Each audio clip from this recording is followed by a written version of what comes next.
Hi friends, ನಿಮ್ಮೆಲ್ಲರಿಗೂ ಕೂಡ ನಿಮ್ಮದೇ ಆಗಿರ್ತಕ್ಕಂಥ ಯೂಟ್ಯೂಬ್ ಚಾನಲ್ ಸ್ಟಡಿ ವಿತ್ ಪರಶುರಾಮ್ಗೆ ಸ್ವಾಗತ ಅಂತ ಹೇಳ್ತಾ, ನಾಳೆ ನಡೀತಕ್ಕಂಥ SSLC ಗಣಿತಕ್ಕಾಗಿ ಆಲ್ರೆಡಿ ನಾನು 50 ಮಾರ್ಕ್ಸ್ ಪಾಸಿಂಗ್ ಪ್ಯಾಕೇಜನ್ನು ಕೊಟ್ಟಿದ್ದೆ. ಶುವರ್ ಶಾರ್ಟ್ ಪ್ರಶ್ನೆಗಳನ್ನು ಕೊಟ್ಟಿದ್ದೀನಿ. ಇವಾಗ ಈ ಶುವರ್ ಶಾರ್ಟ್ ಪ್ರಶ್ನೆಗಳ ಉತ್ತರಗಳನ್ನು ನೋಡೋಣ. ಎಲ್ಲ ಪಾಠದ ಮೇನ್ ಇಂಪಾರ್ಟೆಂಟ್ ಪ್ರಶ್ನೆ ಮತ್ತು ಉತ್ತರಗಳನ್ನು ಕೊಡ್ತಾ ಹೋಗ್ತೀನಿ. ಚೆನ್ನಾಗಿ ಪ್ರಾಕ್ಟೀಸ್ ಮಾಡಿ. ಇನ್ನೂ ಕಲೀಲಿದ್ರೆ ಕಲೀರಿ ಅಂತ ಹೇಳ್ತಾ ವಿಡಿಯೋನ ಲೈಕ್, ಶೇರ್ ಮತ್ತು ಕಮೆಂಟ್ ಪಕ್ಕ ಹೈಪ್ ಇದೆ, ಹೈಪನ್ನು ಮಾಡಿ ಅಂತ ಹೇಳ್ತಾ ಈ ವಿಡಿಯೋವನ್ನು ಪ್ರಾರಂಭಿಸ್ತೀನಿ. ಫಸ್ಟ್ ನಿಮಗೆ ಬರ್ತಕ್ಕಂಥದ್ದು ಅಂಕಗಣಿತದ ಮೂಲ ಪ್ರಮೇಯ ಬೈಪಾಟ್ ಮಾಡಲೇಬೇಕು. ಪ್ರತಿಯೊಂದು ಸಂಯುಕ್ತ ಸಂಖ್ಯೆಯನ್ನು ಅನನ್ಯವಾಗಿ ಅದರ ಅವಿಭಾಜ್ಯ ಅಪವರ್ತನ ಗುಣಲಬ್ಧವಾಗಿ ವ್ಯಕ್ತಪಡಿಸಬಹುದು ಅನ್ನೋದು ಡೆಫಿನೇಷನ್ ನಿಮಗೆ ಬರಲೇಬೇಕು. ಈ ಪಾಠದಲ್ಲಿ ಬರ್ತಕ್ಕಂಥ 1 ಮಾರ್ಕರ್ ಕ್ವಶನ್ಸ್ಗಳು ಇವೇ ಇದ್ದಾವೆ. ಅಂದರೆ ಪಿ ಮತ್ತು ಕ್ಯೂಗಳು ಸಹ ಅವಿಭಾಜ್ಯಗಳಾದರೆ ಅವುಗಳ ಲಸ ಮತ್ತು ಮಸವನ್ನು ಬರೀತಕ್ಕಂಥದ್ದು. 5 ಮತ್ತು 7 ಸಹ ಅವಿಭಾಜ್ಯವಾದರೆ ಅದರ ಲಸ ಮತ್ತು ವಸ ಬರೀತಕ್ಕಂಥದ್ದು. ಆಮೇಲೆ ಇದು ಇಂಪಾರ್ಟೆಂಟ್ ಇದೆ ನೋಡಿ, ಅವಿಭಾಜ್ಯ ಅಪವರ್ತನಗಳ ಗುಣಲಬ್ಧವಾಗಿ ವ್ಯಕ್ತಪಡಿಸೋದು 120. ಇದು 1 ಮಾರ್ಕಿಗೆ ಬರ್ತಕ್ಕಂಥ ಪ್ರಶ್ನೆ. ಇನ್ನು 2 ಅಂಕಕ್ಕೆ ಬರ್ತಕ್ಕಂಥ ಪ್ರಶ್ನೆಗಳು ಇವೇ ಇದ್ದಾವೆ. 5 + √3 ಅಂತಕ್ಕಂತಿದೆ, ವೆರಿ ಮೋಸ್ಟ್ ಇಂಪಾರ್ಟೆಂಟ್. ಇದನ್ನು ಅಭಾಗಲಬ್ಧ ಸಂಖ್ಯೆ ಅಂತ ಸಾಧಿಸಲಿಕ್ಕೆ ಕೇಳ್ತಾರೆ. ಸೊ ಬರೀರಿ, ಫಸ್ಟ್ 5 + √3 ಒಂದು ಭಾಗಲಬ್ಧ ಸಂಖ್ಯೆ ಅಂತ ಆಗಬೇಕು. ಆವಾಗ 5 + √3 p/q. ಅಂದರೆ ಪಿ ಮತ್ತು ಕ್ಯೂ ಪೂರ್ಣಾಂಕಗಳು, q is not equal to 0. ಅವಾಗ ಏನಾಗ್ತದೆ, √p = p/q -5. ಅವಾಗ √5 = p - 5q/q. ಪಿ ಮತ್ತು ಕ್ಯೂ ಪೂರ್ಣಾಂಕಗಳಾಗಿರೋದ್ರಿಂದ p - 5q/q ಭಾಗಲಬ್ಧ ಸಂಖ್ಯೆ ಆಗಿದೆ. ಆದ್ದರಿಂದ √3 ಒಂದು ಭಾಗಲಬ್ಧ ಸಂಖ್ಯೆ, ಆದರೆ √3 ಒಂದು ಅಭಾಗಲಬ್ಧ ಸಂಖ್ಯೆ ಎಂದು ತಿಳಿದಿದೆ. ಸೊ 5 + √3 ಭಾಗಲಬ್ಧ ಸಂಖ್ಯೆ ಎಂಬ ನಮ್ಮ ಊಹೆ ತಪ್ಪು. ಸೊ 5 + √3 ಒಂದು ಅಭಾಗಲಬ್ಧ ಸಂಖ್ಯೆ ಅಂತ ಕೇಳ್ತಾರೆ. ಈ ಥರ ನೀವೇನು ಮಾಡಬೇಕಪ್ಪ ಅಂದರೆ ಬಿಡಿಸ್ಬೇಕು. ಇದು √7 - 5 ಅದ. ಇದು ಕೂಡ 2 ಅಂಕಕ್ಕೆ ಬರ್ತಕ್ಕಂಥ ಪ್ರಶ್ನೆ ನೋಡಿಕೊಂಡು, ಇನ್ನು ಇದು ಇರ್ತಕ್ಕಂಥ ತಾಳೆ ನೋಡಿ ಅಂತ 3 ಮಾರ್ಕ್ಸಿಗೆ ಬರ್ತಕ್ಕಂಥ ಪ್ರಶ್ನೆ ಇದೇ ಪಾಠದಲ್ಲಿ. ಫಸ್ಟ್ 510 ಮತ್ತು 92ರ ಮಸ ಮತ್ತು ಲಸವನ್ನು ಕಂಡುಹಿಡಿಬೇಕು. ಆಮೇಲೆ ಲಸ ಇಂಟು ಮಸ ಆ ಎರಡೂ ಸಂಖ್ಯೆಗಳ ಗುಣಲಬ್ಧವನ್ನು ತಾಳೆ ನೋಡೋದು. ಫಸ್ಟ್ ಬರ್ಕೊಡ್ರಿ. 510 ಎಷ್ಟಾಯಿತು? 2 × 3 × 5 × 17. 92ರದು 2 × 2 × 23. ಮಸ ಎಷ್ಟಾಯಿತು? 510 ಮತ್ತು 92ರದು 2. ಲಸ ಎಷ್ಟಾಯಿತು? 510 ಮತ್ತು 92 23,460. ಆವಾಗ ತಾಳೆ ನೋಡಬೇಕು. ಸೊ ತಾಳೆ ನೋಡಬೇಕಾದ್ರೆ ಏನು ಮಾಡಬೇಕು? ಲಸ ಗುಣಿಸು ಮಸ ಆ ಎರಡೂ ಸಂಖ್ಯೆಗಳ ಗುಣಲಬ್ಧ. ಅಂದರೆ 510 92 ಇಂಟು 510 92 = 510 × 92. ಅವಾಗ ಏನಾಗ್ತದಪ್ಪ ಅಂದರೆ 23,460 × 2. ಈ ಕಡೆ 510 × 92. ಸೊ ಎರಡೂ ಕಡೆ ಏನಾಗ್ತದಪ್ಪ ಅಂದರೆ 46,920 ಅನ್ನೋದು ಸೇಮ್ ಆಗಿ ಬಂತು. ಸೊ ಈ ಥರನಾಗಿ ನೀವೇನು ಮಾಡಬೇಕಪ್ಪ ಅಂತಂದರೆ ಅಂಕಗಣಿತದ ಮೂಲ ಪ್ರಮೇಯಗಳ ಬೆಲೆಗಳನ್ನು ಕಂಡುಹಿಡಿತಕ್ಕಂಥದ್ದು, ಇನ್ನೊಂದು ಸಂಖ್ಯೆಗಳನ್ನು ಕಂಡುಹಿಡಿತಕ್ಕಂಥದ್ದು, ಇದನ್ನು ಕಲ್ಕೊಡ್ರಿ. ಈ ಲೆಕ್ಕಗಳನ್ನು ಪ್ರಾಕ್ಟೀಸ್ ಮಾಡಿ. ಇಲ್ಲಿ ಕೊಟ್ಟಿದ್ದೀವಿ ಯಾವೆಲ್ಲ ಅಭಾಗಲಬ್ಧ ಸಂಖ್ಯೆ ಅಂತ ಬರ್ತಕ್ಕಂಥದ್ದು ಇದ್ದಾವೆ ನೋಡಿ. 7 + √5, 6 - √2, √5 - 4, √3, √5, √6, √7. ಓಕೆ, ವಿಶೇಷವಾಗಿ 1ರಿಂದ 4 ಇದಾವಲ್ಲ, ಅದನ್ನೇ ನೋಡ್ಕೊಂಡು ಹೋಗಿ. ಓಕೆ, ನೆಕ್ಸ್ಟ್ ಇನ್ನೊಂದು ಪ್ರಶ್ನೆ ಬರ್ತದೆ. ಅವಿಭಾಜ್ಯ ಅಪವರ್ತನಗಳ ಗುಣಲಬ್ಧವಾಗಿ ವ್ಯಕ್ತಪಡಿಸೋದು 91, 140, 156, 96, 70. ಓಕೆನಾ. ನೆಕ್ಸ್ಟ್ 112 ಮತ್ತು 48ರ ಮಸವನ್ನು ಅವಿಭಾಜ್ಯ ಅಪವರ್ತನ ವಿಧಾನದಿಂದ ಕಂಡುಹಿಡಬೇಕು. ಲಸವನ್ನು ಕಂಡುಹಿಡಿಯೋದು ಅದು ಕೂಡ ಕಲ್ಕೊಡ್ರಿ. ಇಷ್ಟು ಇಂಪಾರ್ಟೆಂಟ್ ಆಗಿರ್ತಕ್ಕಂಥದ್ದಿತ್ತು. ಸೊ ಇಲ್ಲಿ ಕೂಡ ನೀವೇನು ಮಾಡಿರಿ, ಪ್ರಾಕ್ಟೀಸ್ ಮಾಡಿ. ಸೇಮ್ ಆಗಿರ್ತಕ್ಕಂಥ ಆನ್ಸರ್ಸ್ಗಳನ್ನ ಬರಲಿಕ್ಕೆ ಪ್ರಯತ್ನ ಪಡಿ. √2 - 3 ಅಂತ ಇತ್ತು. ಇನ್ನು ಬಹುಪದೋಕ್ತಿಗಳ ಪಾಠಕ್ಕೆ ಬರ್ತೀನಿ. ಫಸ್ಟ್ ನಿಮಗೆ ಗೊತ್ತಿರಬೇಕು ಡಿಗ್ರಿ. ಎಸ್, ಡಿಗ್ರಿ ಅಂದರೆ ಘಾತ ಅಂತ ಹೇಳ್ತೀವಿ. ಇಲ್ಲಿ ಯಾವುದು ದೊಡ್ಡದಿದೆಯಲ್ಲ ಘಾತದಲ್ಲಿ, ಅದನ್ನು ಡಿಗ್ರಿ ಅಂತೀವಿ. 2x² - x³ + 5. ಇಲ್ಲಿ ಘಾತ ಸಂಖ್ಯೆ xರ ಘಾತ 3 ಅದ, ಅದು ದೊಡ್ಡದಾದ, ಡಿಗ್ರಿ 3 ಬತ್ತು. x³ + 2x² - 5x - 6. xರ ಘಾತ 3 ದೊಡ್ಡದಾದ, ಅದು 3 ಬರ್ತದೆ. ಹಿಂಗೆ ಡಿಗ್ರಿಗಳನ್ನ ಬರೀತಕ್ಕಂಥದ್ದು 1 ಮಾರ್ಕ್ಸು. ಇದು ಇಂಪಾರ್ಟೆಂಟ್ ಆಗಿರ್ತಕ್ಕಂಥದ್ದು ಇದೆ. ಇದನ್ನು ಬಹೆಟ್ ಮಾಡಿ. ರೇಖಾತ್ಮಕ ಬಹುಪದೋಕ್ತಿ ಆದರ್ಶ ರೂಪ ಏನಾಗಿರ್ತದೆ? ಮಹತ್ತಮ ಡಿಗ್ರಿ ಎಷ್ಟು, ಗರಿಷ್ಠ ಶೂನ್ಯತೆಗಳು ಎಷ್ಟು. ಅದೇ ಥರ ವರ್ಗ ಬಹುಪದೋಕ್ತಿ, ಘನ ಬಹುಪದೋಕ್ತಿ, ಅದರ ಮಹತ್ತಮ ಡಿಗ್ರಿ ಮತ್ತು ಗರಿಷ್ಠ ಶೂನ್ಯತೆಗಳ ಸಂಖ್ಯೆಗಳನ್ನು ಇಲ್ಲಿಂದನೂ ಕೂಡ ನಿಮಗೆ 1 ಮಾರ್ಕ್ ಕ್ವಶನ್ಸ್ಗಳು ಬರ್ತವೆ, ನೋಡ್ಕೊಂಡು ಹೋಗಿ. ಇನ್ನು ಶೂನ್ಯತೆಗಳನ್ನು ಬರೀತಕ್ಕಂಥದ್ದು ಇಟ್ಸ್ ಅ ವೆರಿ ಈಸಿ. ಅಂದರೆ ಈ ಎಕ್ಸ್ ಅಕ್ಷದಲ್ಲಿ ಏನು ಮಾಡೋದಪ್ಪ ಅಂದರೆ ಎಷ್ಟು ಶೂನ್ಯತೆಗಳು ಮಾಡಿ ಹೋಗಿದೆ ಅಂತ ಕೇಳಿದ್ದಾರೆ. ಇಲ್ಲಿ ಎಕ್ಸ್ ಮೇಲೆ ಯಾವುದೇ ಒಂದು ಗೆರೆನೇ ಹಾದೋಗಿಲ್ಲ. ಸೊ ಅದು ಮರಿ ವೈ ಮೇಲೆ ಅಷ್ಟೇ ಇದೆ. ಹೀಗಾಗಿ ಇದು ಶೂನ್ಯತೆ 0 ಆಯಿತು. ಇಲ್ಲಿ ಕೇವಲ ಒಂದು ಕಡೆ ಹಾದೋಗಿದೆ. ಸೊ ಶೂನ್ಯತೆ ಏನು ಮಾಡ್ಬೋದು? 1. ಈ ಕಡೆ 2 ಕಡೆ ಹಾದೋಗಿದೆ, ಇದರ ಶೂನ್ಯತೆ 2. ಇದು ಎಷ್ಟಿದೆ?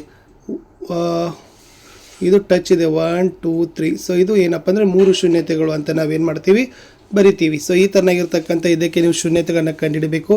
ಸೊ ಮೊದಲ ಚಿತ್ರದಲ್ಲಿರ್ತಕ್ಕಂಥ ಶೂನ್ಯತೆ 1 2 3 3, ಈ ಕಡೆ 1 2 2 1 2 3 4 4 ಶೂನ್ಯತೆ, 1 2 3 3 ಶೂನ್ಯತೆ. ಓಕೆನಾ. ಸೊ ಇಷ್ಟು ಪ್ರಾಕ್ಟೀಸ್ ಆಗಿ ಸೊ ಇದನ್ನು ಕೂಡ ನೀವುಗಳನ್ನು ಮಾಡಿಕೊಡ್ರಿ. ನೆಕ್ಸ್ಟ್ ವರ್ಗ ಬಹುಪದೋಕ್ತಿಯ ಬೆಲೆಗಳನ್ನು ಕಂಡುಹಿಡಿತಕ್ಕಂಥದ್ದು ವೆರಿ ಮೋಸ್ಟ್ ಇಂಪಾರ್ಟೆಂಟ್, ನಿಮಗೆ ಬರಲೇಬೇಕಾಗಿರ್ತಕ್ಕಂಥ ಲೆಕ್ಕ. ಓಕೆನಾ. ಸೊ ಇಲ್ಲಿದೆ ವರ್ಗ ಬಹುಪದೋಕ್ತಿಗಳು ಏನು, P of F of X equal to X square minus 9x + 20 ಆದರೆ F1ನ ಬೆಲೆಯನ್ನು ಕಂಡುಹಿಡಬೇಕು. ಅದೇ ಥರ ವರ್ಗ ಬಹುಪದೋಕ್ತಿ P of X equal to 2x³ + 3x² - 11x + 6 ಆದರೆ ಪಿ ಆಫ್ ಎನ ಬೆಲೆಯನ್ನು ಕಂಡುಹಿಡಿಯೋದು, ಪಿ ಆಫ್ 0. ಓಕೆ, ಈ ಥರ ವರ್ಗ ಬಹುಪದೋಕ್ತಿಯ ಶೂನ್ಯತೆಗಳನ್ನು ಕಂಡುಹಿಡಿತಕ್ಕಂಥ ಲೆಕ್ಕಗಳನ್ನು ಕೊಟ್ಟಿದ್ದೀನಿ. ಸೊ ಟ್ರೈ ಮಾಡಿ. ಸೊ ಖಂಡಿತವಾಗಿ ನಿಮಗೆ ಅಂಕಗಳು ಸಿಗ್ತದೆ. ಇದನ್ನು ಪ್ರಾಕ್ಟೀಸ್ ಇನ್ನೂ ಮಾಡಲಿಲ್ಲ ಅಂದರೆ ಮಾಡಿ. ಇನ್ನು ಬಹುಪದೋಕ್ತಿಗಳ ಹೋಲಿಕೆಗಳನ್ನು ಮಾಡ್ತಕ್ಕಂಥದ್ದು ಸಂಬಂಧ ಇದೆ, ಇದು ಸ್ವಲ್ಪ ನಿಮ್ಗೆ ಅರ್ಥ ಮಾಡಿಕೊಡ್ರಿ. ರೇಖಾತ್ಮಕ ಬಹುಪದೋಕ್ತಿಯ ಶೂನ್ಯತೆ x = -b/a. ಓಕೆ, ಆಮೇಲೆ ವರ್ಗ ಬಹುಪದೋಕ್ತಿದು ಏನಾಗಿರ್ತದೆ, ಶೂನ್ಯತೆಗಳ ಮೊತ್ತ ಶೂನ್ಯತೆಗಳ ಗುಣಲಬ್ಧ. ಘನ ಬಹುಪದೋಕ್ತಿಗಳ ಶೂನ್ಯತೆಗಳ ಮೊತ್ತ ಶೂನ್ಯತೆಗಳ ಗುಣಲಬ್ಧ. Very most important. ಈ ಡಾಟಾ ನಿಮಗೆ ಗೊತ್ತಿದ್ದರೆ ನೀವು ಮುಂದಿನ ಲೆಕ್ಕಗಳನ್ನ ಏನು ಮಾಡ್ತೀರಪ್ಪ ಅಂದರೆ ಬಿಡಿಸ್ತೀರಿ. ಓಕೆನಾ. ಇದೇ ಥರನಾಗಿರ್ತಕ್ಕಂಥ ನಿಮಗೆ ಕೊಟ್ಟಿರ್ತಕ್ಕಂಥ ಬಹುಪದೋಕ್ತಿಗಳ ಶೂನ್ಯತೆಗಳ ಮೊತ್ತ ಮತ್ತು ಗುಣಲಬ್ಧವನ್ನು ಕಂಡುಹಿಡಿತಕ್ಕಂಥ ಲೆಕ್ಕಗಳು, ಅದನ್ನು ನೋಡ್ಕೊಡ್ರಿ. ಇನ್ನು ರೇಖಾತ್ಮಕ ಬಹುಪದೋಕ್ತಿಯ ನಕ್ಷೆ ರೂಪ ಸರಳ ಇರ್ತದೆ. ವರ್ಗ ಬಹುಪದೋಕ್ತಿಯ ನಕ್ಷಾ ರೂಪ ಏನಾಗಿರ್ತದೆ, ಪರವಲಯ ಆಗಿರ್ತದೆ. ಓಕೆನಾ. ಇಲ್ಲೊಂದು ಲೆಕ್ಕ ಕೊಟ್ಟಿದ್ದಾರೆ ಅವರು, ಯಾವ ಥರನಾಗಿ ನೀವು ಬಿಡಿಸ್ಬೋದು ಅನ್ನೋದನ್ನು. ಫಸ್ಟ್ ನೋಡಿ, ಶೂನ್ಯತೆಗಳನ್ನು ಕಂಡುಹಿಡಿತಕ್ಕಂಥ ಲೆಕ್ಕ ಇಲ್ಲೊಂದು ಹೇಳಿದ್ದಾರೆ. x² + 4x + 4 ಅಂತ ಇದೆ. ಸೊ ನಾವು P of X equal to 0 ರೂಪದಿಂದ ತೆಗೆದುಕೊಂಡು ಹೋಗೋಣ. ಆವಾಗ x² + 4x + 4 = 0. 4ಅನ್ನು ನಾವು ಏನು ಮಾಡ್ಬೋದು ಅಂದರೆ ಹೀಗೂ ಬರಿಬೋದು. ಯಾವ ಥರ, +2x ಮತ್ತು +2x. ಅವಾಗ ಬರ್ಕೊಡ್ರಿ x² + 2x + 2x + 4 = 0. ಆವಾಗ x + 2 ಕಾಮನ್ ಬರ್ತದೆ. ಆವಾಗ ನಮಗೆ ಏನಾಗ್ತದಪ್ಪ ಅಂದರೆ ಶೂನ್ಯತೆಗಳು ಬರ್ತಾವೆ, -2 ಮತ್ತು -2. ಈ ಥರನಾಗಿರ್ತಕ್ಕಂಥ ನೀವು ಏನು ಮಾಡಬೇಕು, ಶೂನ್ಯತೆಗಳನ್ನು ಕಂಡುಹಿಡಿತಕ್ಕಂಥ ಲೆಕ್ಕಗಳನ್ನು ಇಲ್ಲಿ ಕೊಟ್ಟಿದ್ದೀವಿ. ಅದನ್ನು ಪ್ರಾಕ್ಟೀಸ್ ಮಾಡಿದರೆ ಗ್ಯಾರಂಟಿಯಾಗಿ 2 ಮಾರ್ಕ್ಸ್ ನಿಮಗೆ ಬಂದೇ ಬರ್ತದೆ. ಇನ್ನು ವರ್ಗ ಬಹುಪದೋಕ್ತಿಯ ಶೂನ್ಯತೆಗಳನ್ನು ಕೊಟ್ಟಾಗ ಬಹುಪದೋಕ್ತಿಗಳನ್ನು ಬರೀತಕ್ಕಂಥದ್ದು, ಇದು ಕೂಡ ಇಂಪಾರ್ಟೆಂಟ್ ಅದ. ಅವರು ನಿಮಗೆ ಶೂನ್ಯತೆ ಕೊಡ್ತಾರೆ, ನೀವೇನು ಮಾಡಬೇಕು, ವರ್ಗ ಬಹುಪದೋಕ್ತಿಗಳನ್ನು ಬರೀಬೇಕು. ಅದನ್ನು ಕೂಡ ಕಲ್ಕೊಡ್ರಿ. ಫಾರ್ ಎಕ್ಸಾಂಪಲ್ ಇಲ್ಲಿ ಒಂದು ಹೇಳ್ತೀನಿ ನಿಮಗೆ, 2 ಮತ್ತು 3 ಅಂತ ಇದೆ. ಆವಾಗ ನಿಮಗೆ ಅಪೇಕ್ಷಿತ ವರ್ಗ ಬಹುಪದೋಕ್ತಿ ಅಂದರೆ ಗೊತ್ತಿದೆ, ಏನಾಗಿರ್ತದೆ, P of X = x² - a + β x + α β. ಓಕೆನಾ. ಇಲ್ಲಿ ಎ ಅಂದರೆ 2 ಅದ, ಬೀಟಾ ಅಂದರೆ 3 ಅದ. ಅವಾಗ ಶೂನ್ಯತೆಗಳ ಮೊತ್ತ ಏನಾಗಿರ್ತದೆ, α + β = 2 + 3 ಅಂದರೆ α + β = 5. ಶೂನ್ಯತೆಗಳ ಗುಣಲಬ್ಧ 2 × 3 ಅಂದರೆ 6. ಅವಾಗ ನಾವು ಅಪೇಕ್ಷಿತ ವರ್ಗ ಬಹುಪದೋಕ್ತಿ ಏನು ಬರೀಬೋದು, P of X = x² - 5x + 6 ಅಂತಕ್ಕಂಥ ನೀವು ಏನು ಮಾಡ್ಬೋದು, ಬಹುಪದೋಕ್ತಿಯನ್ನು ಕಂಡುಹಿಡಿದಿದ್ದನ್ನು ಬರೀಬೋದು. ಸೊ ಇದು ಕೂಡ ಇಂಪಾರ್ಟೆಂಟ್. ಸೊ ಇವುಗಳಿಗೂ ಕೂಡ ವರ್ಗ ಬಹುಪದೋಕ್ತಿಗಳನ್ನು ಬರೆಯೋದನ್ನು ಕಲ್ಕೊಡ್ರಿ. 5 3 3 - 4 -2 -3 -2 4 √2 ಮತ್ತು -√2. ಇನ್ನು ಶೂನ್ಯತೆಗಳ ಮೊತ್ತ ಮತ್ತು ಗುಣಲಬ್ಧಗಳನ್ನು ಕೊಟ್ಟಾಗ ವರ್ಗ ಬಹುಪದೋಕ್ತಿಯನ್ನು ಕಂಡುಹಿಡಿತಕ್ಕಂಥ ಲೆಕ್ಕ, ಇದು ಕೂಡ ಇಂಪಾರ್ಟೆಂಟ್. ಸೊ ಸೇಮ್ ಅದೇ ಪ್ಯಾಟರ್ನಲ್ಲಿ ಬರ್ತಕ್ಕಂಥದ್ದು. ಇಲ್ಲಿನೂ ಮೊತ್ತ ಮತ್ತು ಗುಣಲಬ್ಧ ಕೊಟ್ಟಿದ್ದಾರೆ, ಅಪೇಕ್ಷಿತವಾಗಿರ್ತಕ್ಕಂಥ ವರ್ಗ ಬಹುಪದೋಕ್ತಿಯನ್ನು ಬರೀತಕ್ಕಂಥದ್ದು. ಓಕೆನಾ. ಸೊ ಪ್ರಾಕ್ಟೀಸ್ ಮಾಡಬೇಕು. ಈ ಪ್ರಶ್ನೆಗಳು ಪ್ರಾಕ್ಟೀಸ್ ಮಾಡಿದ್ರೇ ಬರೋದು. ಇಲ್ಲಿದೆ ನೋಡಿ, ಸಂಬಂಧವನ್ನು ಬರೀತಕ್ಕಂಥದ್ದು, ಶೂನ್ಯತೆಗಳನ್ನು ಕಂಡುಹಿಡಿದು ಸಹ ಗುಣಕಗಳ ಸಂಬಂಧವನ್ನು ಬರೆಯೋದು. ಇದು ನಿಮಗೆ 3 ಮಾರ್ಕ್ಸಿಗೆ ಬರ್ತಕ್ಕಂಥ ಪ್ರಶ್ನೆ. Okay, P of X = x² - 9x + 20 ಬಹುಪದೋಕ್ತಿಯ ಶೂನ್ಯತೆಯನ್ನು ಕಂಡುಹಿಡಿಯಿರಿ. ಶೂನ್ಯತೆಗಳ ಮೊತ್ತ ಮತ್ತು ಗುಣಲಬ್ಧವನ್ನು ಕಂಡುಹಿಡಿದು ದತ್ತ ಬಹುಪದೋಕ್ತಿಯ x² ಮತ್ತು y ಸಹಗುಣಕ ಮತ್ತು ಸ್ಥಿರಾಂಕಕ್ಕೆ ಹೋಲಿಕೆ ಮಾಡಿ ಅಂತ ಕೇಳ್ತಾರೆ. ಆವಾಗ ಬರ್ಕೋರಿ, ಪಿ ಆಫ್ ಎಕ್ಸ್ = 0. ಕೊಟ್ಟ ಸಮೀಕರಣ ಏನದ, x² - 9x + 20 = 0. 9ಅನ್ನು ಸಾಮಾನ್ಯ ಮಾಡಿಕೊಡ್ರಿ. ಆವಾಗ x - 5 ಅಂತ ಬರ್ತದೆ.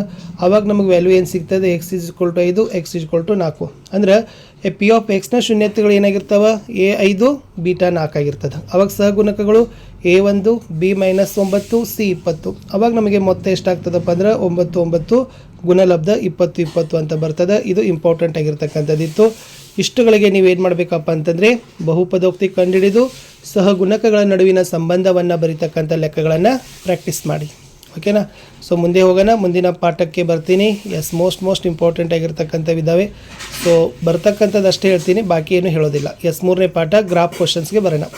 ಫಸ್ಟ್ ಇವುಗಳ ಹೋಲಿಕೆಗಳು ನಿಮಗೆ ಗೊತ್ತಿರಬೇಕು. ನಕ್ಷಾ ರೂಪ, ಛೇದಿಸೋ ರೇಖೆ ಇದ್ದಾಗ ಪರಿಹಾರ 1 ಅಥವಾ ಅನನ್ಯ, ಆ ರೇಖೆಗಳು ಸ್ಥಿರ ಆಗಿರ್ತಾವೆ. ಸೊ ಹೋಲಿಕೆ a1 = a1 / a2 is not equal to b1 / b2. ಇನ್ನು A1 divided by A2 is equal to B1 divided by B2 is not equal to C1 divided by C2. ಇದು ಎಂಥ ರೇಖೆ ಆಗಿರ್ತದೆ? ಸಮಾಂತರ ರೇಖೆ. ಇದಕ್ಕೆ ಪರಿಹಾರ ಇಲ್ಲ, ಇದು ಅಸ್ಥಿರ ಆಗಿರ್ತದೆ. ಮೂರನೇದು ನೋಡ್ಕೊಡ್ರಿ, ಏನದ A1 divided by A2 is equal to B1 divided B2 is equal to C1 divided by C2. ಇದು ಐಕ್ಯಗೊಳ್ಳುವ ರೇಖೆ. ಇದಕ್ಕೆ ಅಪರಿಮಿತ ಪರಿಹಾರ ಇರ್ತದೆ. ಇವು ಅವಲಂಬಿತ ಸ್ಥಿರವಾಗಿರ್ತಾವ ಅನ್ನೋದನ್ನು ನಿಮಗೆ ಗೊತ್ತಿರಲಿ. ಇಷ್ಟು ಈ ಮೂರು ಕಾನ್ಸೆಪ್ಟ್ ಗೊತ್ತಿದ್ರೆ ಇದನ್ನು 1 ಮಾರ್ಕ್ಸ್ ಬರ್ತಕ್ಕಂಥ ಲೆಕ್ಕಗಳನ್ನು ಆರಾಮಾಗಿ ನೀವು ಬಿಡಿಸ್ತೀರಿ. ಇನ್ನು ಕೊಟ್ಟ ಸಮೀಕರಣಗಳಿಗೆ ಏನು ಮಾಡಬೇಕಪ್ಪ ಅಂದ್ರೆ ಪ್ರತಿನಿಧಿಸೋ ರೇಖೆಗಳನ್ನು ಮತ್ತು ಪರಿಹಾರಗಳನ್ನು ಕೇಳ್ತಾರೆ. ಸೊ ಇದೇನಷ್ಟು ಭಾಳ ಮೋಸ್ಟ್ ಇಂಪಾರ್ಟೆಂಟ್ ಅಲ್ಲ, ಆದರೆ ನಾನು ಕೊಟ್ಟಿರ್ತಕ್ಕಂಥ ರೇಖಾತ್ಮಕ ಸಮೀಕರಣಗಳ ಜೋಡಿ ಹೇಳಿದ್ದೀನಲ್ಲ, ಅದನ್ನು ನೀವು ಏನು ಮಾಡಬೇಕಪ್ಪ ಅಂದರೆ ನೋಡಬೇಕು. ಸ್ವಲ್ಪ ಇದು ಕೂಡ ನೀವು ಸಮಯ ಸಿಕ್ಕಿದರೆ ಇವುಗಳನ್ನು ಯಾವ ಒಂದು ರೇಖೆಗಳು ಅನ್ನೋದನ್ನು ಕಲ್ಕೊಡ್ರಿ. ಇನ್ನು ಮೋಸ್ಟ್ ಇಂಪಾರ್ಟೆಂಟ್ ಇದೆ ವರ್ಜಿಸೋ ವಿಧಾನದಿಂದ ಸಮೀಕರಣಗಳನ್ನು ಬಿಡಿಸ್ತಕ್ಕಂಥ ಲೆಕ್ಕ.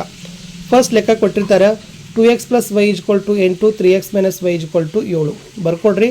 2x + y = 10, 3x - y = 8. ಮೇಲೆ y ಹೊತ್ತು ಕೆಳಗೆ y ಹೊತ್ತು ಉಳಿದಿದ್ದು 2x 3x ಅಂದರೆ 5x, 8 7 15. ಅಂದರೆ ಎಕ್ಸ್ನ ಬೆಲೆ ಏನಾಯಿತು? 15/5. ಅಂದರೆ ಎಕ್ಸ್ನ ಬೆಲೆ ಎಷ್ಟು ಬತ್ತಪ್ಪ ಅಂತಂದರೆ 3 ಬತ್ತು. ಈ ಮೂರನ್ನು ಏನು ಮಾಡಬೇಕು? ಒಂದನೇದರಲ್ಲಿ ಹಾಕಬೇಕು. ಫಸ್ಟ್ ಸಮೀಕರಣದಲ್ಲಿ ಹಾಕಿದಾಗ ಏನಾಗ್ತದೆ? 2 × 3 + y = 8. ಅವಾಗ y ಬೆಲೆ ಎಷ್ಟಾಗ್ತದೆ? 2 ಬರ್ತದೆ. ಅಂದರೆ ಎಕ್ಸ್ನ ಬೆಲೆ 3, ವೈನ ಬೆಲೆ 2 ಅಂತಕ್ಕಂಥದ್ದು ಬರ್ತದೆ. ಈ ಥರ ನೀವೇನು ಮಾಡಬೇಕು? ವರ್ಜಿಸೋ ವಿಧಾನದಿಂದ ರೇಖಾತ್ಮಕ ಸಮೀಕರಣಗಳು ಬಿಡಿಸೋದನ್ನು ಕಲಿಬೇಕು. ಸೊ ಕಲಿತ್ರೆ ಗ್ಯಾರಂಟಿಯಾಗಿ ನಿಮಗೆ ಅಂಕಗಳು ಇಲ್ಲಿಂದ ಸಿಗ್ತವೆ. ಓಕೆನಾ? ಇದು 2 ಮಾರ್ಕರ್ ಕ್ವಶನ್ಸ್ ಇದೆ. ಸೊ ಚೆನ್ನಾಗಿ ಇದನ್ನು ಪ್ರಾಕ್ಟೀಸ್ ಮಾಡಿ. ಇಲ್ಲೆಲ್ಲ ನಿಮಗೆ ಲೆಕ್ಕಗಳನ್ನು ಕೊಟ್ಟಿದ್ದೀವಿ. ನಿಮ್ಮ ಮಾಡೆಲ್ ಕ್ವಶನ್ ಪೇಪರ್ಗಳೇನು ಕೂಡ ಇದ್ದಾವೆ, ಅವುಗಳನ್ನು ಸಹಿತ ನೋಡಿ. ಇನ್ನು ಗ್ರಾಫ್ ಕ್ವಶನ್ಸ್ಗೆ ಬರ್ತೀನಿ. ಫಸ್ಟ್ ನಿಮಗೆ ಕೊಡ್ತಾರೆ 2x + y = 8, x - y = 1. First ನಿಮಗೆ ಸಮೀಕರಣ ಕೊಟ್ಟಾಗ ಬಾಕ್ಸನ್ನು ಹಾಕೋಬೇಕು. ಸೊ ಬಾಕ್ಸ್ ಹಾಕೋದಾಗ ಎಕ್ಸ್ ಮತ್ತು ವೈನ ಬಿಂದುಗಳನ್ನು ಕಂಡುಹಿಡಿತೀರಿ. ಸೊ ಬಿಂದುಗಳನ್ನು ಕಂಡುಹಿಡಲಿಕ್ಕೆ ನಿಮಗೆ 1 ಮಾರ್ಕ್ಸ್ ಕೊಡ್ತಾರೆ. ಮುಂದೆ ಗ್ರಾಫಲ್ಲಿ ಏನು ಬರಬೇಕು? ಬರೀ ಗೆರೆಗಳನ್ನು ಹಾಕಿ ಮೂಲಮಾನಗಳನ್ನು ಬರಲಿಕ್ಕೆ ನಿಮಗೆ 1 ಅಂಕ ಹಾಕ್ತಾರೆ. ಗೆರೆ ಹಾಕಿ ಎಲ್ಲೆಲ್ಲಿ ಬಿಂದುಗಳಿದಾವಲ್ಲ, ಸೊ ಅವುಗಳನ್ನು ಬರಲಿಕ್ಕೆ ನಿಮಗೆ 1 ಅಂಕ. ಸೊ ಲಾಸ್ಟ್ ಈ ಥರ ನೀವು ಬಿಂದುಗಳನ್ನು ಏನು ಮಾಡಬೇಕಪ್ಪ ಅಂದರೆ ಹಾಕಬೇಕು. ಓಕೆ, ಇದಿತ್ತು x + 2y = 6, x + y = 2.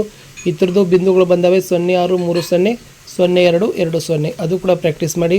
ಇವೆಲ್ಲ ಗ್ರಾಫ್ ಕ್ವಶನ್ಗಳನ್ನ ಪ್ರಾಕ್ಟೀಸ್ ಮಾಡಿ ಅಂತ ಹೇಳ್ತಾ ಮುಂದಿನ ಪಾಠದಲ್ಲಿ ವಿಡಿಯೋದಲ್ಲಿ ಮತ್ತೆ ಸಿಗ್ತೀನಿ. So best of luck, bye.